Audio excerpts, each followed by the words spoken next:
नमस्कार दोस्तों, आप सभी लोगों का एक नई वीडियो में हार्दिक स्वागत है। आज की वीडियो में हम सॉल्व करने वाले हैं UP TET maths previous year questions.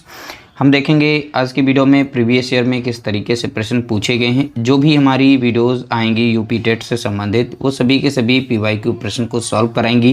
यहाँ पर डेट नहीं पड़ी है तो ध्यान रखिएगा, हमारे पास बुक है तो बुक से ही हम सेलेक्ट करके आप लोगों को दिखाना चाहेंगे किस तरीके से यूपी टेट प्राइमरी का जो लेवल होता है वो किस तरीके से होता है। यानी ठीक है, 1 to 5 के यहाँ पर प्रश्न लिए गए हैं यूपी टेट के। तो ये प्रश्न किस तरीके से पूछे गए हैं और कैसे आप इन्हें सिंपल तरीके से सॉल्व कर सकते हैं वो तरीका हम बताएंगे। देखिए, एक एक प्रश्न को हम दो तरीके से भी बता सकते हैं और जो भी मेथड अच्छा लगे उस मेथड से आप प्रश्न को सॉल्व कर सकते हैं। बहुत ही सिंपल तरीके से प्रश्न को सॉल्व करना सीखेंगे। पहला प्रश्न लिया गया, जो भी प्रश्न पूछा गया है, यदि किसी दुकानदार को एक वस्तु, आपको यहाँ पर देखना है, ठीक है, यदि किसी दुकानदार को एक वस्तु को 390 रुपये पर बेचने पर 20% का लाभ होता है तो वस्तु का क्रय मूल्य है। ये प्रश्न बहुत ही सिंपल सा है और सिंपल तरीके से पूछा गया था। हम दो तरीके बता देते हैं, डायरेक्टली आप सॉल्व कर सकते हैं, उस तरीके से भी सॉल्व कर सकते हैं। देखिए, जैसे पूछा गया यहाँ पर क्रय मूल्य, तो हम डायरेक्ट बता देते हैं। तो क्रय मूल्य के लिए हमें सबसे पहले ध्यान देना पड़ेगा, क्रय मूल्य लिखना है इस तरीके से जब भी हमें क्रय मूल्य निकालना हो। देखिए, विक्रय मूल्य दिया गया हो और क्रय मूल्य पूछेगा और लाभ या हानि जो भी पूछेगा तो यहाँ पर लिखा होगा, ठीक है, ध्यान रखिएगा। तो यहाँ पर जो भी विक्रय मूल्य यहाँ पर दिया जाएगा, सबसे पहले आप विक्रय मूल्य को लिख देंगे। जैसे कि हम यहाँ पर लिख देते हैं 390। अब जैसे यहाँ पर लाभ लिखा गया है, ठीक है, तो लाभ सदैव हमारा 100% के ऊपर होता है। लाभ और हानि कैसे पता करते हैं? देखिए, जो क्रय मूल्य हमारा होता है शुरुआती, वो 100% पर होता है। अगर हम उसे बेचते हैं 100% से ज़्यादा पर तो हमें लाभ होता है, और अगर 100% से कम पर बेचते हैं तो हम कहते हैं हमें नुकसान हुआ है। तो यहाँ पर लाभ हुआ है, कितने का लाभ हुआ है? तो आप बताएंगे यहाँ पर 20% का लाभ हुआ है। तो कुल मिलाकर उसने बेचा कितने पर है? तो आप बताएंगे 120% पर उसने बेचा है। अब वही चीज़ हम यहाँ पर करने वाले हैं। सबसे पहले हम यहाँ पर ऊपर विक्रय मूल्य लिखेंगे, विक्रय मूल्य के नीचे हमें यहाँ पर टोटल जो विक्रय प्रतिशत है वो लिखते हैं। तो अभी विक्रय प्रतिशत हमने कितना निकाला है? तो आप बताएंगे 120 निकाला है, ठीक है। और हमें 100% का मान पता करना है, जैसा कि क्रय मूल्य हमारा 100% होता है तो इसीलिए हम यहाँ पर 100 से गुणा कर देते हैं। अब हमारा आंसर जो है निकल आएगा, ठीक है। अब देखिए, 20 पंजे हो जाएगा 100 और 20 छक्का हो जाएगा 120 हो जाएगा, और 6 कम 6 कट जाएगा, और 6 छाक हो जाएगा 36, और 6 पंचे हो जाएगा 30। अब इन दोनों का गुणा करेंगे, 5 25 के हो जाएगा 5, बचेगा कितना? 2, 5 छक्का 30 और 2 कितना हो गया? 32 हो गया। देखिए, इसका क्रय मूल्य जो था वो 325 रुपया था। कितना? 325। तो बहुत ही आसानी से हमने इस प्रश्न को सॉल्व कर लिया है। ये पहला तरीका था। अब दूसरे तरीके से हम बताएंगे, इसमें इस तरीके से ध्यान रखने की ज़रूरत नहीं पड़ेगी। जिन लोगों को ये तरीका अच्छा लगे तो इस तरीके से सॉल्व कर सकते हैं, अगर चाहें दूसरे से कर सकते हैं। देखिए, हमारा जो क्रय मूल्य था यानी सीपी था वो था 100%। ये तो होता ही होता है, सीपी हमारा सदैव 100% होता है। यह लाभ पर बेचा गया है यानी 20% लाभ पर बेचा गया है। तो लाभ जो भी प्रॉफिट हुआ है इसी 100 में जोड़ करके तो इसका सेलिंग प्राइस जो अब बनेगा प्रतिशत में कितना बन जाएगा, इसमें जोड़ेंगे तो 120% पर उस वस्तु को बेचा गया है, तभी उसे 20% का यहाँ पर लाभ हुआ है। और 120% में बेचा गया है और यहाँ पर एक्चुअल में देखा गया 390 पर बेचा गया था, यानी कि 120% का मान यहाँ पर दे रखा है 390 रुपया। यहाँ से हम 1% का मान निकाल सकते हैं, यानी 390 को डिवाइड कर देंगे हम 120 से, ठीक है। अब हमें 100% का मान यहाँ पर निकालना है। 100% यानी कि हमें सीपी का यानी क्रय मूल्य को पूछा गया था तो क्रय मूल्य हम पता कर सकते हैं, ठीक है।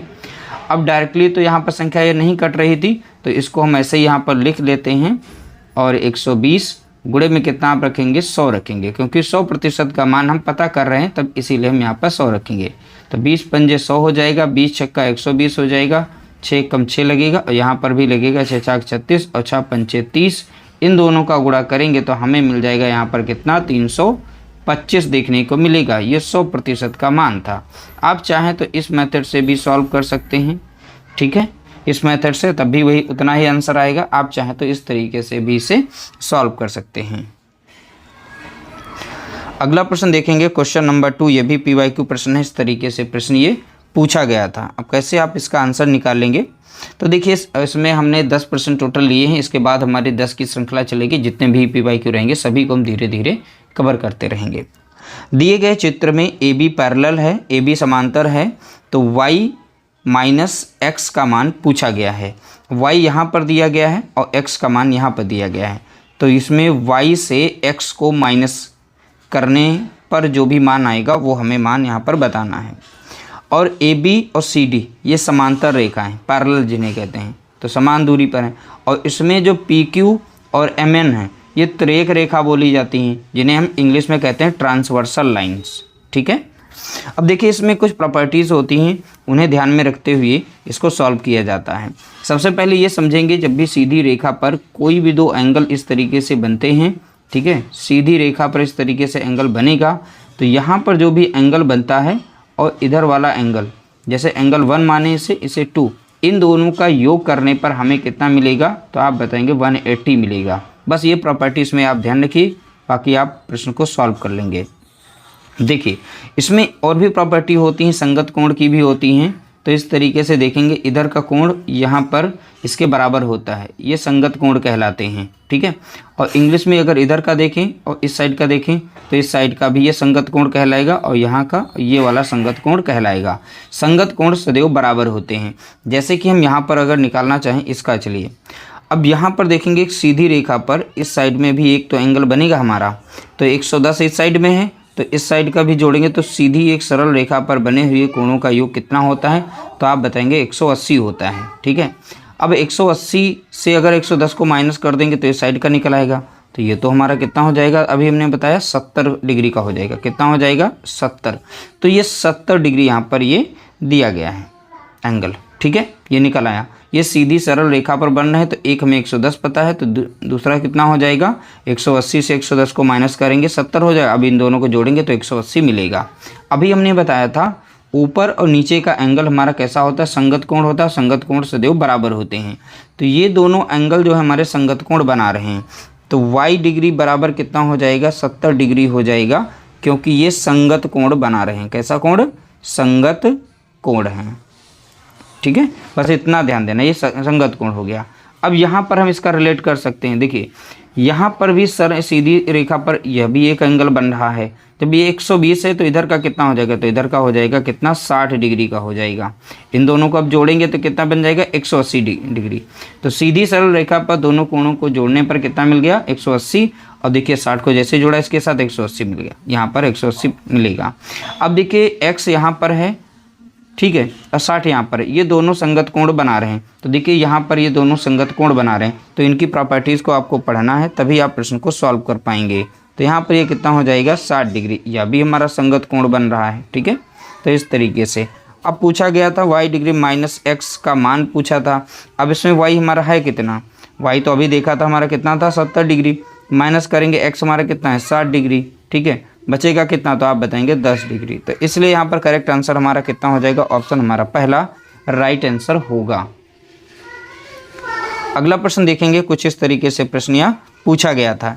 यदि किसी कस्बे की जनसंख्या 60,000 से बढ़कर 65,000 हो जाती है तो जनसंख्या में वृद्धि प्रतिशत में है। देखिए ये प्रश्न PYQ है, इस तरीके से पूछा गया था। ये मत समझिएगा, बहुत ही सिंपल है, क्योंकि ये यूपी टेट 1 to 5 में यह प्रश्न पूछा जा चुका है। अब देखिए 60,000 से, यहाँ पर क्या बोला गया, 60,000 से 65,000 हो गई। ठीक है, तो 60,000 से 65,000 हुई, तो यहाँ पर बढ़ी जनसंख्या कितनी है, तो आप बताएंगे +5,000 जनसंख्या यहाँ पर बढ़ी हुई है। तो वृद्धि का ही प्रतिशत पूछा है, तो वृद्धि प्रतिशत हम यहाँ पर निकाल सकते हैं। तो वृद्धि प्रतिशत के लिए वृद्धि जितने की हुई है आप ऊपर रखेंगे इस तरीके से 5,000 को। वृद्धि किस पर हुई है, तो आप बताएंगे ओरिजिनल यानी 60,000 पर हुई है, तो 60,000 को आप नीचे रखेंगे इस तरीके से। मल्टीप्लाई कर देंगे आप 100 से।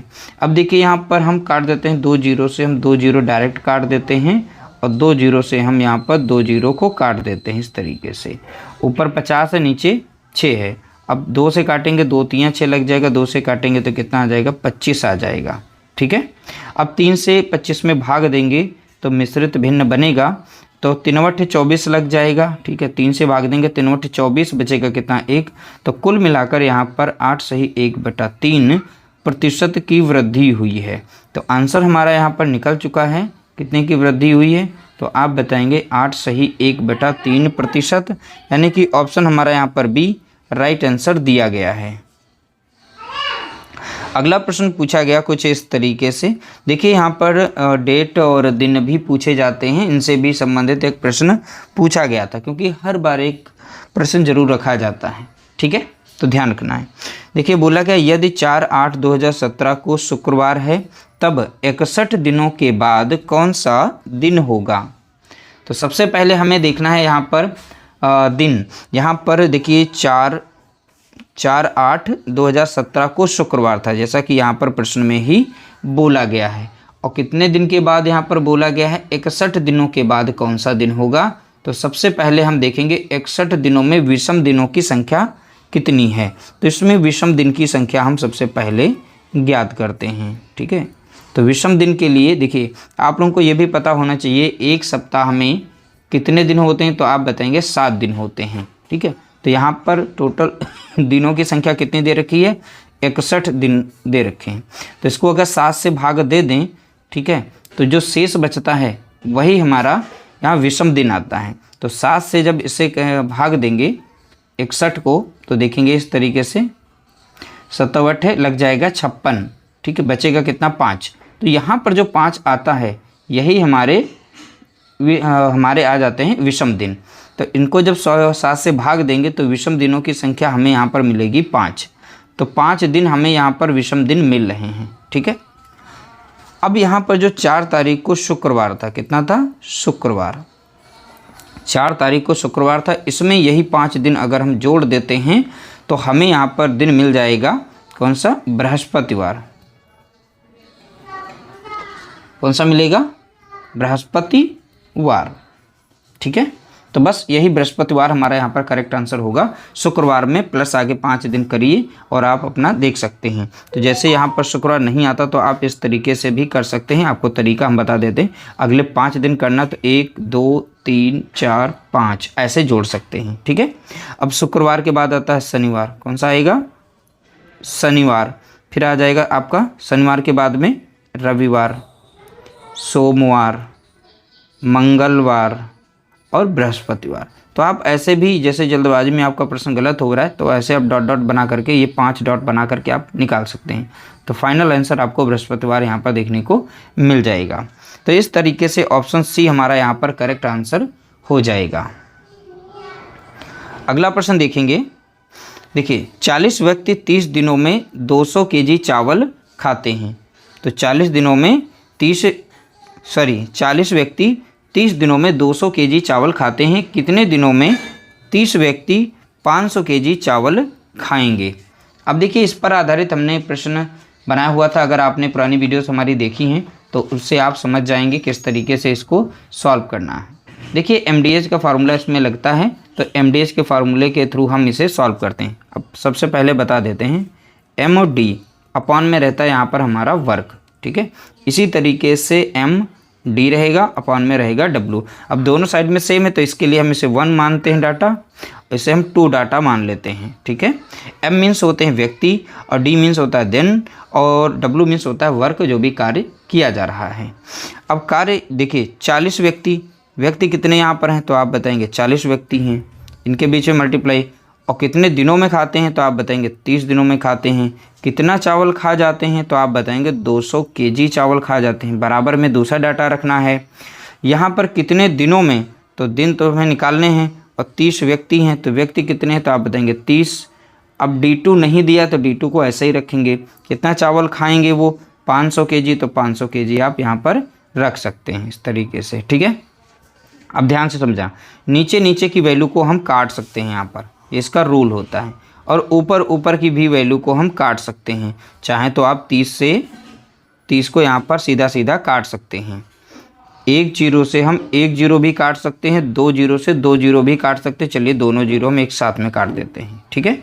अब 2 से अगर यहाँ पर काटेंगे 2 दूना 4, 1 0 आ जाएगा। यहाँ पर कितना आएगा 20, यहाँ पर बचा है 5। क्रॉस गुणा करेंगे, इन दोनों का क्रॉस गुणा करेंगे तो यहाँ पर लिख दीजिए D2 आ जाएगा क्रॉस में, क्योंकि यहाँ पर कुछ भी नहीं बचा था।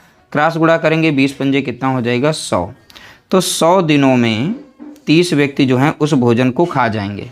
कितने दिनों में? 100 दिनों में। ऑप्शन डी हमारा यहाँ पर करेक्ट आंसर हो जाएगा। अगला प्रश्न लिया गया, क्वेश्चन नंबर देखेंगे 6। देखिए, एक समचतुर्भुज के विकर्णों की लंबाइयाँ 16 सेंटीमीटर, 12 सेंटीमीटर। समचतुर्भुज की भुजा है, बताना है। समचतुर्भुज की हमें भुजा बतानी है, कितनी है? तो सेंटीमीटर 2 बार लिख गया है, उसे कन्फ्यूज मत होइएगा, कोई बात नहीं, हिंदी में भी लिख गया है। तो देखिए, समचतुर्भुज, पहली बात समचतुर्भुज का यहाँ पर हम एक चित्र यानी फिगर बना लेते हैं कुछ इस तरीके से, ताकि अच्छे से समझ में आ जाए। थोड़ा सा यहाँ लेंथ बन गई है, कोई बात नहीं, इसे हटा देते हैं, परफेक्टली बना ही लेते हैं। देखिए, समचतुर्भुज में भुजाएं जो होती हैं वो समान होती हैं, ठीक है। भुजाएं कैसी होती हैं? तो आप बताएंगे समान होती हैं। फिगर हमारा स्क्वायर के जैसा बन गया, फिर से हम इसको थोड़ा हटा लेते हैं।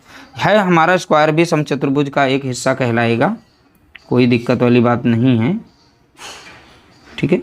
तो चलिए, इस बार हमने समचतुर्भुज जो है परफेक्टली बना लिया है, ताकि अच्छे से समझा पाएँ। क्योंकि ऐसा फिगर हम इसलिए बना रहे हैं क्योंकि एक विकर्ण देखिए 12 सेंटीमीटर का दिया गया, एक विकर्ण यहाँ पर 16 सेंटीमीटर का दिया गया है। जो विकर्ण हमारा यहाँ पर ये रहेगा, इस साइड की लेंथ जिसकी ज़्यादा है, ठीक है, तो ये विकर्ण देखिए, इसकी लेंथ हम कर देते हैं 16 सेंटीमीटर। पूरी कितनी हो जाएगी? 16। अभी हम 16 नहीं रखेंगे, 16 बाद में रखेंगे। और यहाँ पर विकर्ण इसका देखेंगे तो ये विकर्ण जो है छोटा रहेगा, तो इसकी लेंथ को रखेंगे हम 12 सेंटीमीटर, ठीक है। तो इसका नाम रख लेते हैं A, B, C और D। कुछ इस तरीके से ABCD हमारा ये समचतुर्भुज बन गया। समचतुर्भुज में सभी भुजाएं समान होती हैं, ठीक है। अब ध्यान रखिएगा, समचतुर्भुज के जो विकर्ण हैं एक दूसरे को 90 डिग्री पर काटते हैं, ये इनकी प्रॉपर्टी है, तो प्रॉपर्टी को अच्छे से ध्यान में रखना है। अब देखिए, इस लेंथ को हमने माना था यहाँ पर 16 सेंटीमीटर। अगर 16 ना लिखे तो यहाँ पर 8 लिख देते हैं, इधर में 8, इन दोनों को जोड़ेंगे तो 16 सेंटीमीटर के बराबर ही होंगे। इसी तरीके से 12 को हम तोड़ेंगे तो इसको हम 6 सेंटीमीटर कर देंगे, इसको 6 सेंटीमीटर कर देंगे। और यहाँ पर जो पॉइंट हमारा जो इंटरसेक्ट कर रहा है, बाइसेक्ट कर रहा है, इस पॉइंट को हम O मान लेते हैं।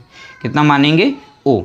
और भी हमने बताया है जो भी डायगोनल्स हमारे होते हैं यहाँ पर, तो वो 90 डिग्री पे कट करते हैं, तो 90 डिग्री यहाँ बनाएगा। तो इस तरीके से अगर हम एक फिगर देखें AOB, ये ट्रायंगल है, यहाँ से हम निकालें तो इसका हम नाम यहाँ पर इस तरीके से रख देते हैं AOB,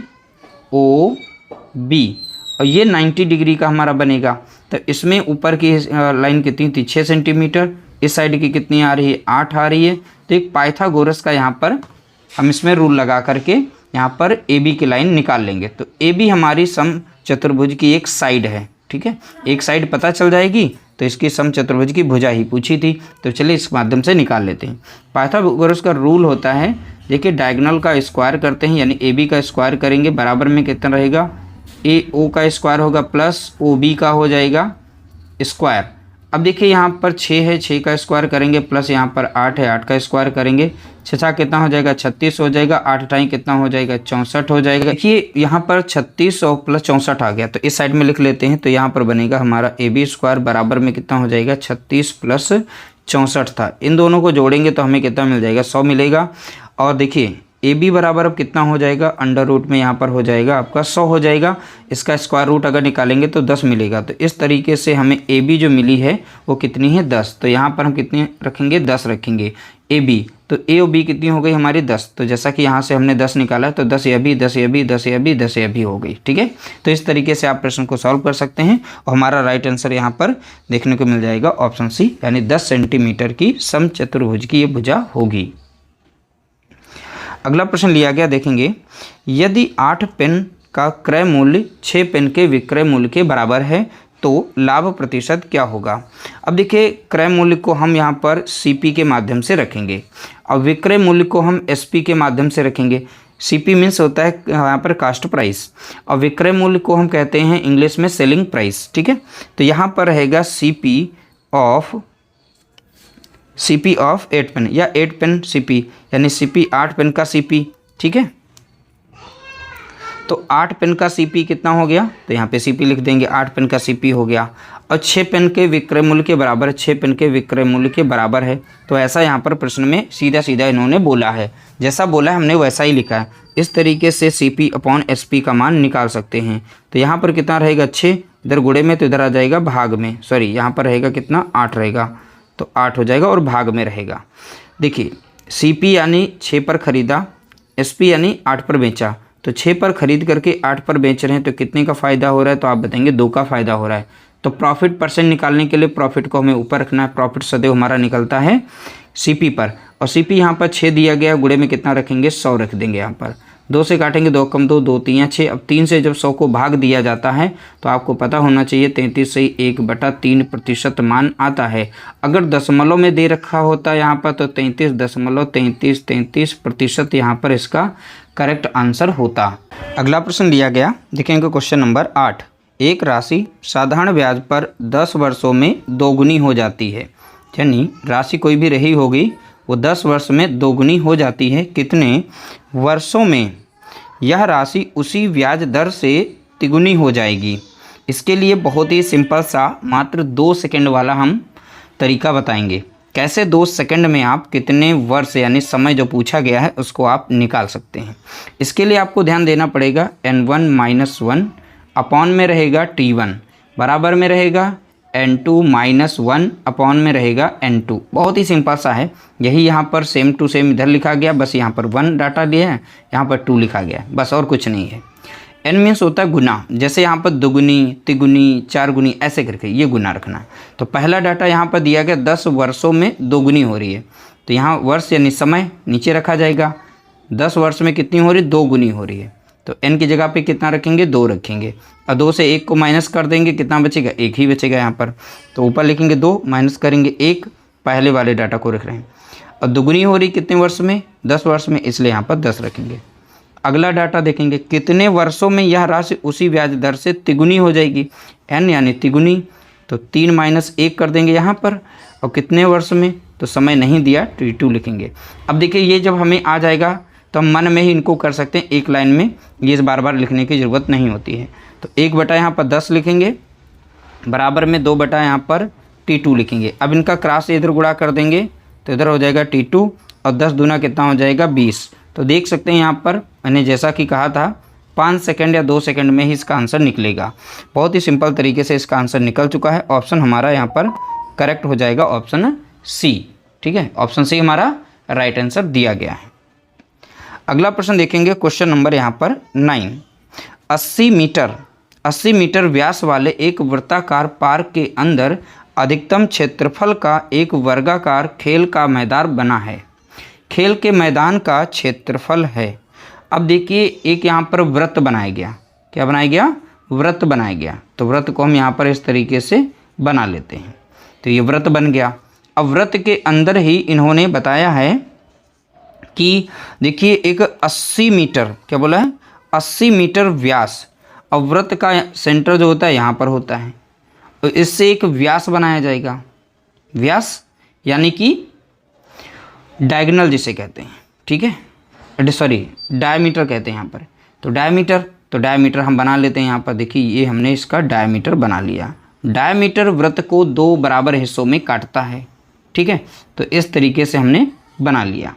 अब ध्यानपूर्वक देखना है, इसमें बोला गया है 80 मीटर व्यास वाले एक वृत्ताकार पार्क के अंदर अधिकतम क्षेत्रफल का एक वर्गाकार खेल का मैदान है, यानी इस सर्कल के अंदर एक वर्ग बन रहा है। और वर्ग सदैव ध्यान रखिएगा, जो भी इसका डायमीटर होगा यानी व्यास होगा, और व्यास वर्ग का सदैव डायगोनल रहता है, ठीक है, यानी विकर्ण रहता है। तो इसके लिए हमें सेंटर यहाँ मानना पड़ेगा। ऐसे जाएंगे, फिर ऐसे आएंगे, ठीक है, ऐसे आएंगे, और फिर इस तरीके से जा कर के करें तो एक वर्ग हमारा बनके तैयार हो गया। छूट गया कोई बात नहीं, मान लीजिएगा यहाँ पर। तो अब इस तरीके से एक हमारा यहाँ पर अंदर एक सर्कल के अंदर एक वर्ग बन जाएगा, और वर्ग की सभी भुजाएं बराबर होती हैं, ठीक है, तो इस तरीके से बन जाएगा। यहाँ पर जो हमारा 80 मीटर दिया गया था, तो ये डायगोनल दे रखा है इसका, सॉरी डायमीटर। तो डायमीटर कितना है 80 सेंटीमीटर का दे रखा है, ये 80 सेंटीमीटर का है। और इसमें पूछा गया है इसकी साइड बताइए। पहले तो हमें साइड निकालनी पड़ेगी, साइड से ही हम इसका क्षेत्रफल निकाल सकते हैं। ठीक है, तो इसका हम निकाल सकते हैं यहाँ पर। अब कैसे निकलेगा, अब देखो दो तरीके हैं। यह भी हमारा एक डायगोनल 80 का हो जाएगा और यहाँ पर अगर देखें तो यह भी तो एक 80 का ही बनेगा। ठीक है, क्योंकि स्क्वायर या वर्ग जो भी हमारा होता है इसके दोनों जो विकर्ण होते हैं दोनों समान होते हैं। जब दोनों विकर्ण समान होते हैं तो पहले वाले को हम D1 मान लें और दूसरे वाले को हम यहाँ पर D2 मान लें। हम दो तरीके से प्रश्न का आंसर निकाल करके दिखाएंगे, ध्यान से समझना। जब भी हमें डायगोनल इनके पता हो इससे भी हम इसका क्षेत्रफल निकाल सकते हैं।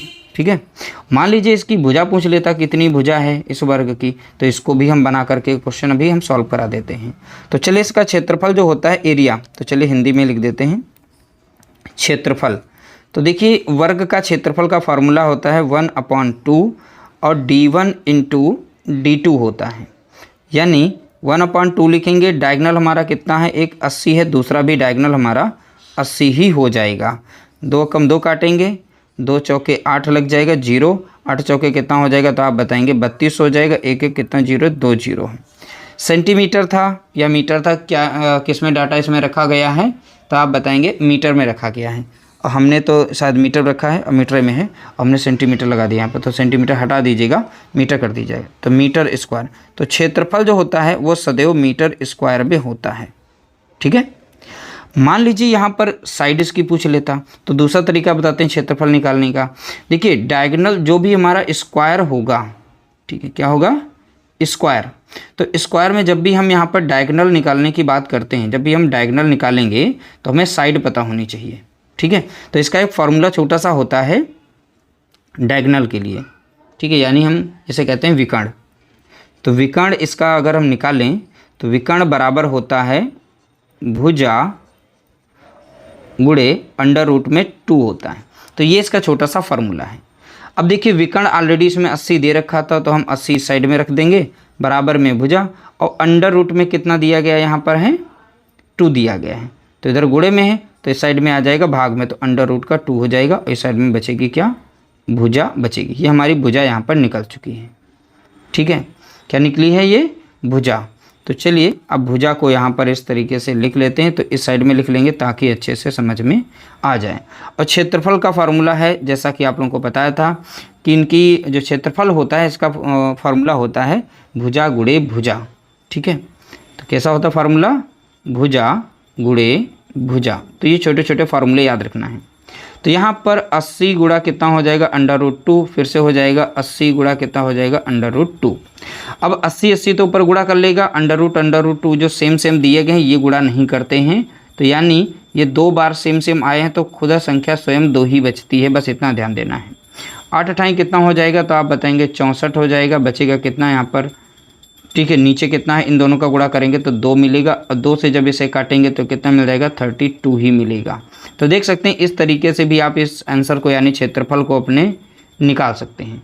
तो क्षेत्रफल यहाँ पर कितना निकल के आ गया, 3200 मीटर स्क्वायर। तो देखिए बहुत ही आसानी से यहाँ पर भी हमने इसको निकाल दिया है। जब भी इस तरीके से पूछा जाएगा, अगर साइड पूछता है तो इसी फॉर्मूले के जरिए ही आप उसकी साइड को पता कर पाएंगे, इतना ध्यान रखना। ठीक है, इस फार्मूले के जरिए। तो जो भी आप इस तरीके से ज्योमेट्री में पढ़ते हैं फिगर, तो उनकी जितनी भी प्रॉपर्टीज़ होती हैं उन प्रॉपर्टीज़ को अच्छे से पढ़ें। प्रश्न कहीं से भी बनेगा तो आप प्रश्न को बहुत ही आसानी से सॉल्व कर पाएंगे। ठीक है, अब ये मत जाइएगा कि इसमें क्वेश्चन में समय ज़्यादा लगा दिया, समय में हमने कितनी सारी चीज़ें समझाई हैं, बस ये समझिएगा इसमें।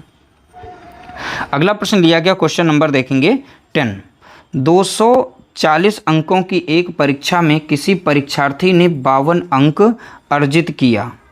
पाई आरेख में इसका संगत कोण है। तो पाई आरेख यानी कि हमारा एक वृत्त में बोला गया है, तो वृत्त के अंदर एक वृत्त बनाया गया और वृत्त में ही हमें बताना कितना उसका कोण बनेगा। ठीक है, यहाँ पर ये पूछा गया। अब परीक्षार्थी जो है टोटल 240 का उसका पूर्णांक होता है, उसमें से वो 52 अंक अर्जित करता है। कितने अंक अर्जित करता है, 52 अंक अर्जित करता है। ठीक है, कितना करेगा, 52 अंक।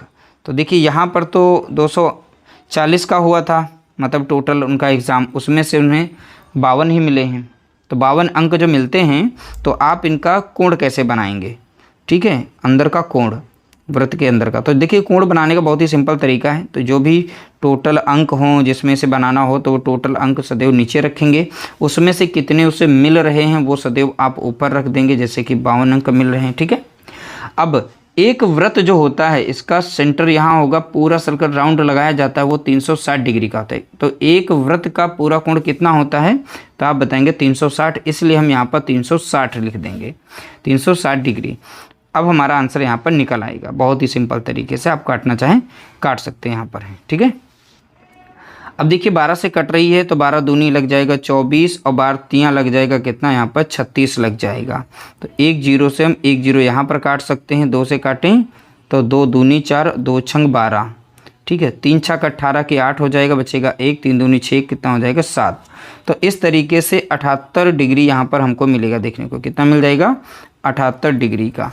तो जो भी कोण यहाँ पर बनेगा तो इनका जो लगभग में इस तरीके से आएगा 78 डिग्री का कोण बनेगा। तो ये हमने यहाँ पर फिगर के माध्यम से समझा दिया है कि कितना इसमें एक वृत्त में इनका मान कितना होगा 52 अंक वालों का। ठीक है, तो वृत्त में ये पाई चार्ट बोला जाता है। तो पाई चार्ट में इस तरीके से बना सकते हैं। ऑप्शन यहाँ पर हमारा बी करेक्ट आंसर दिया गया है। उम्मीद करते हैं आप लोगों को आज का सेशन हमारा अच्छा लगा होगा। अच्छा लगा हो तो प्लीज़ वीडियो को लाइक करना, शेयर करना, और इसका पार्ट 2 पार्ट 3 है जो भी PYQ की सीरीज रहेगी वो कंटिन्यू हमारी चलती रहेगी। ठीक है।